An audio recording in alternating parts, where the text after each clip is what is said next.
అలా కాదండి, నీవు దేవుడిని నమ్ముకో, యేసు ప్రభుని నేను నమ్ముకున్నా, నువ్వు నమ్ముకో అని చెప్పడం తప్ప? ఇప్పుడు మీరు చెప్పండి, లేదు డైరెక్ట్ గా అడుగుతున్నాను, తప్ప?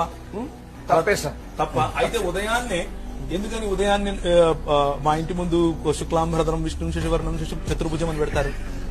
పెట్టకూడదు కదా, పెట్టకూడదు కదా అట్లా. ఒకవేళ అది తప్పైతే ఇది తప్పైతే అది కూడా తప్పే కదా. అందరం ఎవరి మతం వాళ్ళ ఇష్టం. ఉదయాన్నే 6 గంటలకు మా ఇంటి ఎదురుగా బ్రహ్మమురారి సురార్చిత లింగం అని వస్తుంది. నేను ఇంట నన్ను మత మార్పిడి చేస్తున్నాడని నేనే మనం తన్ను కొట్టట్లేదు సార్. మీరు యేసు ప్రభువుని నమ్ముకున్నాను, మీరు నమ్ముకోండి అన్నదానికి ఇక్కడ ఆగండి. అదే బ్రహ్మమురాజు పాటకు ఏమైనా సంబంధం ఉన్నదా? గవర్నమెంట్ స్కూల్లో చదువుకున్నాను సార్. ఉదయం లేస్తానే మాకు ఒక టీ ఏమంటారు బ్రేక్ఫాస్ట్ దగ్గర ఒక మంత్రం నేర్పించారు గవర్నమెంట్ స్కూల్లోనే. అందరూ కట్టిన ట్యాక్సుల్లోనే ఇలా చేతులు పెట్టుకుని మేము ఓం బ్రహ్మార్పణం బ్రహ్మాగ్ని బ్రహ్మాత్మ బ్రహ్మనామదం బ్రహ్మైవతేన అది తిన్నాం. ఇప్పుడు దీన్ని ఏమంటారు, మత మార్పిడి అన్నామా అంటారు. నేను చదువుకున్న నా స్కూల్లో నేను చిన్నప్పుడు నా మైండ్ లో నాకు ఇప్పటికి కూడా ఆ శ్లోకాలు గుర్తు.